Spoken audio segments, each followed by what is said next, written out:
이틀 전 옥천에서 헤어진 여자친구를 흉기로 찌른 뒤 달아났다 붙잡힌 20대 남성이 오늘 구속됐습니다. 저희 MBC 취재 결과 지속적으로 스토킹이 이어져 온 데다가 앞서 경찰이 출동한 것만 2번이었는데요. 관할 경찰서가 달라 적극적인 보호 조치까지 이어지지 못했던 걸로 보입니다. 이채연 기자의 보도입니다. 지난달 29일 헤어진 여자친구 집에 찾아가 흉기를 휘둘러 중상을 입게 한 20대 남성. 며칠 전에도 피해 여성을 찾아오는 등 이 남성이 피해 여성을 괴롭힌 건 한두 번이 아니었습니다. 찾아왔다 그 정도만 얘기를 들었거든요. 뭐 말다툼을 했다고.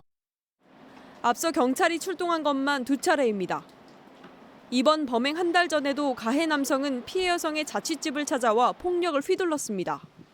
당시 출동 경찰은 피해 여성이 처음 신고한 일인 줄만 알았고 적극적인 보호 지원책은 이뤄지지 않았습니다.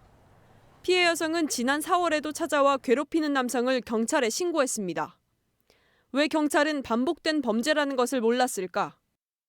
각각 대전과 옥천에서 벌어진 일로 관할 경찰서가 달라 112 신고 이력이 공유되지 않았기 때문입니다.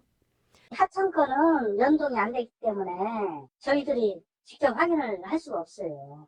대전청 내에서 신고 들어오나 그는 확인 가능한데 하천 건은 공문으로 발송을 해서. 심지어 같은 옥천 관내에서도 옥천경찰서는 앞서 4월 가해 남성이 여자친구가 안 만나준다며 막무가내로 피해 여성 본가를 찾아와 문을 두드린다는 신고가 있었다는 사실을 뒤늦게 인지했습니다. 당시 출동경찰은 구두 경고 조치했고 정식 입건 없이 사건을 종결했기에 피해자의 진술 없이는 앞서 112 신고가 있었는지도 알기 어려운 구조이기 때문입니다. 스토킹 처벌법이 시행되면서 반복성, 지속성 범죄 입증이 관건이 된 상황.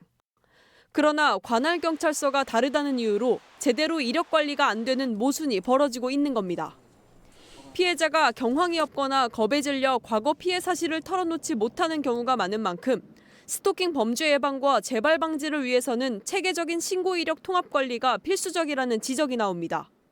몇 번의 신고가 있었는지는 얼마만큼 피해를 입었는지를 경찰이 선제적으로 알 수 있는 전국 전체가 하나의 통합적 관리 시스템을 만들어서 있어야 된다. 왜냐하면 피해자가 대전에 있을 수도 있고 피해자가 서울에 있을 수도 있잖아요. 기록 관계가 단절되어 있어서.